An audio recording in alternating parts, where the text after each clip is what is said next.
Pada video yang keempat ini, saya akan membahas tentang PPh 0% untuk dividen. Jadi ini adalah salah satu berita positif atau praktek hukum yang menurut saya sangat baik dengan adanya Undang-Undang Cipta Kerja. Nah, kalau dulu saya sebagai investor saham perorangan, apakah itu saham TBK, apakah itu perusahaan tertutup yang saya punya, saya gabung sama teman-teman. Ketika PT tersebut membagikan dividen, saya sebagai pemegang saham itu terima dividen ya, dengan bobot sesuai yang saya punya, dipotong pajak 10%. Itu pajaknya final. Nah, Undang-Undang Cipta Kerja ini dia memberikan semacam kelonggaran. Kalau saya terima dividen, pajaknya itu jadi 0%. Tapi ada syaratnya Bapak Ibu. Syaratnya itu baru ada sekitar bulan Maret. Ya. Jadi kalau misalnya Anda terima dividen setelah bulan Maret itu sudah 0%. Tapi kalau Anda sempat terima dividen sebelum bulan Maret itu masih ada potongan pajaknya, gitu ya. Nah, ketika Anda menerima dividen dari perusahaan TBK atau perusahaan tertutup yang lainnya, nah di sini dikatakan wajib pajak itu menginvestasikan di dalam negeri. Jadi investasi dalam negeri itu bagaimana Pak? Jadi investasi dividen itu bisa di surat berharga negara Republik Indonesia yang bentuk syariah, obligasi suku BUMN, obligasi suku pembiayaan, investasi keuangan, dan lain-lain. Ini include reksadana nggak Pak? Nah, ketika di penjelasannya dari poin A, B, C, D, sama I, itu utang itu termasuk MTN. Kemudian sukuk, saham, reksadana, efek beragam aset, dividen, deposito, dan segala macam. Nah, jadi kita kalau mau dividen kita 0%, sudah 0% Bapak Ibu. Jadi pada saat misalnya Anda beli saham Bank BRI atau saham Adaro, kemudian dibagi dividen.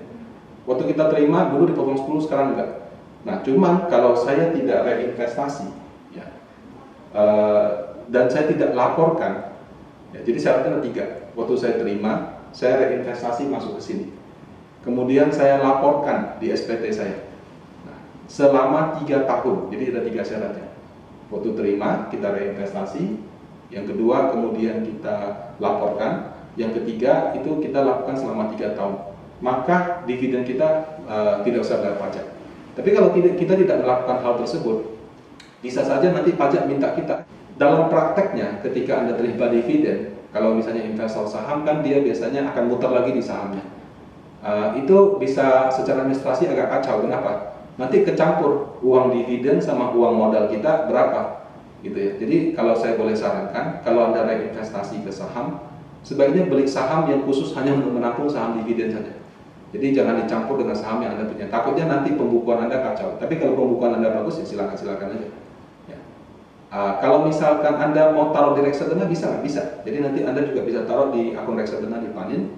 Pak, kalau saya di reksadana Panin bisa kecampur nggak? Bisa juga. Nah, kalau misalkan Anda ingin request dibikinkan satu rekening khusus untuk menampung dana dividen ini, dan misalnya nilainya cukup signifikan, ya, misalnya katakan di atas 500 juta, kita bisa bikinkan rekening khusus sama seperti untuk tax amnesty kemarin. Jadi waktu tax amnesty ada nasabah yang punya rekening reguler sama rekening khusus untuk tax amnesty. Pertama, kita harus reinvestasi, ya, bisa ke sektor real, bisa ke sektor keuangan. Yang kedua, kita laporkan. Dan yang ketiga, kita lakukan itu selama 3 tahun. Kalau Anda tidak melakukan itu, ada kemungkinan nanti Anda ditagih sama pajak untuk dividen yang sudah Anda terima pada tahun sebelumnya, yang Anda tidak investasikan atau tidak laporkan. Tapi kalau kita gagal melakukan reinvestasi, atau sudah reinvestasi tapi tidak lapor, atau sudah lapor tapi nggak sampai 3 tahun, maka bisa saja ke depannya kita ditagihkan pajak itu lagi. Nah, ini berlaku juga untuk dividen dari perusahaan tertutup. Jadi kalau misalnya Bapak Ibu perusahaan punya PT, PT-nya bagi dividen, ketentuannya juga sama. Ya, jadi ini menurut saya adalah peraturan yang sangat positif, sehingga menambah minat masyarakat untuk berinvestasi di pasar modal. Dan juga mungkin bagi perusahaan, kalau dia mau bagi dividen bisa lebih royal. Kalau dia bagi dividen lebih royal kan kita reinvestasi kan ekonominya jalan lagi. Jadi ini adalah satu peraturan yang positif, tapi ingat ada tata caranya, jangan sampai kita kelewatan.